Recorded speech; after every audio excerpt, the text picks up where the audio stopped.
ಇರ್ತಕ್ಕಂಥ ಸ್ವಾಗತವನ್ನು ಬಯಸ್ತಾ ಇದ್ದೀವಿ ಸರ್. ತಾಲೂಕಿನ ಎಲ್ಲ ಸಂಘ ಸಂಸ್ಥೆಗಳು, ಕನ್ನಡ ಪರ ಸಂಘಟನೆಗಳು, AS national college CKMS Vijay Hiremath ಅವರು ಗೌರವ ರಕ್ಷೆಯನ್ನು ನೀಡ್ತಾ ಇದ್ದಾರೆ. ಅದೇ ರೀತಿ GFGC ತಂಡದಿಂದ SCO CH ಚಿರಂಜೀವಿರವರು ಗೌರವ ರಕ್ಷೆಯನ್ನು ನೀಡ್ತಾ ಇದ್ದಾರೆ.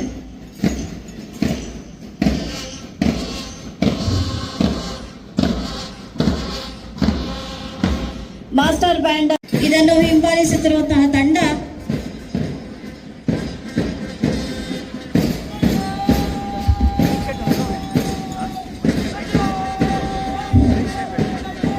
GFGC ತಂಡ ವೇದಿಕೆಯ ಮುಂಭಾಗದಲ್ಲಿ ರಚನೆ ಮಾಡಿ ಅಂಗೀಕಾರ ಮಾಡಿ ಜಾರಿಗೆ ಬಂದಿದ್ದು ಯಾವತ್ತಪ್ಪ ಅಂದ್ರೆ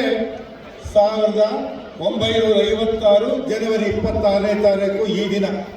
ಅದಕ್ಕೋಸ್ಕರನೇ ಈ ಇವತ್ತು ಸಂವಿಧಾನ ರಚನೆಯಾದ ದಿನ ಅಂದ್ಬಿಟ್ಟು ಇಡೀ ದೇಶದಾದ್ಯಂತ ಹಬ್ಬದ ರೀತಿಯಲ್ಲಿ ನಾವು ಆಚರಣೆ ಮಾಡ್ತೀವಿ. ಸಂವಿಧಾನವನ್ನು ಬರ್ಕೊಟ್ಟಂತ ಬಾಬಾ ಸಾಹೇಬ್ ಅಂಬೇಡ್ಕರ್ ಕೃತಜ್ಞತೆ ಸಲ್ಲಿಸಬೇಕಾಗ್ತದೆ.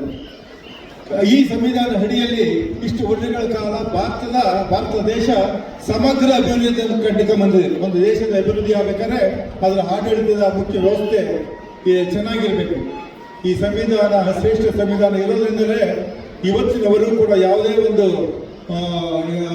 ಒಂದು ಗಲಾಟೆ, ಒಂದು ಆಡಳಿತ ವ್ಯವಸ್ಥೆ ದೋಷ ಇಲ್ಲದೆ ಸಮಗ್ರವಾದಂಥ ಸರ್ವತೋಮುಖವಾದಂಥ ಅಭಿವೃದ್ಧಿಯನ್ನು ನಮ್ಮ ದೇಶ ಎಲ್ಲ ಕ್ಷೇತ್ರಗಳಲ್ಲೂ ಕೂಡ ಅಭಿವೃದ್ಧಿಯನ್ನು ಸಾಧಿಸಿಕೊಂಡು ಬರ್ತಾ ಇದೆ. ಹಾಗೇನೂ ಕೂಡ ನಮ್ಮ ಗೌರಿಬಿದನೂರಲ್ಲೂ ಕೂಡ ನೀವೆಲ್ಲ ಎಲೆಕ್ಷನ್ನಲ್ಲಿ ನಾನು ಗೆಲ್ಲಿಸಿಕೊಟ್ಟ ನಂತರ ನಮ್ಮ ಗೌರಿಬಿದನೂರಿಗೆ ಏನು ಬೇಕಾಗಿದೆ, ಸಮಗ್ರವಾದಂಥ ಅಭಿವೃದ್ಧಿಗೆ ಏನೇನು ಬೇಕಾಗಿದೆ ಆ ಅಭಿವೃದ್ಧಿ ಕಾರ್ಯಗಳನ್ನು ಕೂಡ ಸಂವಿಧಾನದ ನಿರ್ದೇಶನದಂತೆ ಪ್ರಜಾಪ್ರಭುತ್ವದ ವ್ಯವಸ್ಥೆಯಂತೆ ಏನು ನಮಗೆ ಅಧಿಕಾರವನ್ನು ಕೊಟ್ಟಿದೆ ಅದನ್ನು ಸುಸೂತ್ರವಾಗಿ ಸಮರ್ಪಕವಾಗಿ ಜನಗಳಿಗೆ ತಲುಪಿಸುವಂಥ ಒಂದು ವ್ಯವಸ್ಥೆಯನ್ನು ಕೂಡ ನಾನು ಮಾಡಿಕೊಂಬರ್ತಾ ಇದ್ದೀನಿ. ಜನಗಳಿಗೆ ಬೇಕಾಗಿರೋದೇನು? ಒಳ್ಳೆಯ ರಸ್ತೆಗಳು ಬೇಕಾಗಿದೆ, ಕುಡಿಯೋಕ್ಕೆ ನೀರಿನ ವ್ಯವಸ್ಥೆ ಬೇಕಾಗಿದೆ, ಮಕ್ಕಳಿಗೆ ವಿದ್ಯಾಭ್ಯಾಸ ಕಟ್ಟಡಗಳು ಬೇಕಾಗಿದೆ. ಹಾಗೆಯೇ ಇದರಲ್ಲಿ ನೀರಾವರಿ ವ್ಯವಸ್ಥೆ ಕೂಡ ಬೇಕಾಗಿದೆ, ಕುಡಿಯುವ ನೀರಿನ ವ್ಯವಸ್ಥೆ ಕೂಡ ಬೇಕಾಗಿದೆ. ಇಂಥ ಎಲ್ಲ ವ್ಯವಸ್ಥೆಯನ್ನು ಕೂಡ ಅಚ್ಚುಕಟ್ಟಾಗಿ ಮಾಡೋದ್ರ ಮೂಲಕ ನಮ್ಮ ತಾಲೂಕಿನ ಸಮಗ್ರವಾದಂಥ ಅಭಿವೃದ್ಧಿಗೆ ಕಂಕಣಬದ್ಧನಾಗಿ ಕೆಲಸ ಮಾಡ್ಕೊಂಡು ಬಂದಿದ್ದಾರೆ. ಮುಂದೂ ಕೂಡ ಜನಗಳಿಗೆ ರೈತರಿಗೆ ನಿವೇಶನ ಕೊಡುವಂಥ ಒಂದು ವ್ಯವಸ್ಥೆಯನ್ನು ಕೂಡ ಮಾಡಬೇಕಾಗಿದೆ. ಈಗಾಗಲೇ ಮಾನ್ಯ ಜಿಲ್ಲಾಧಿಕಾರಿಯವರಿಗೆ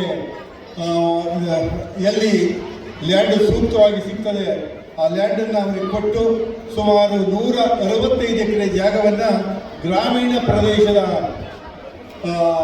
ಜನರಿಗೆ ನಿವೇಶನ ಕೊಡಿಸೋದಕ್ಕೋಸ್ಕರ ಸುಮಾರು 4250 ಸೈಟ್ಗಳ ಹಂಚಕ್ಕೋಸ್ಕರ ಈಗಾಗಲೇ ಜಿಲ್ಲಾಧಿಕಾರಿಯಿಂದ ಅನುಮೋದನೆಯನ್ನು ಪಡೆದು ಒಂದು ಸೈಟ್ಗಳ ಹಂಚೋ ವ್ಯವಸ್ಥೆಯನ್ನು ಕೂಡ 4250 ಸೈಟ್ಗಳ ಹಂಚೋ ವ್ಯವಸ್ಥೆ ಮಾಡ್ತಾ ಇದ್ದೀವಿ.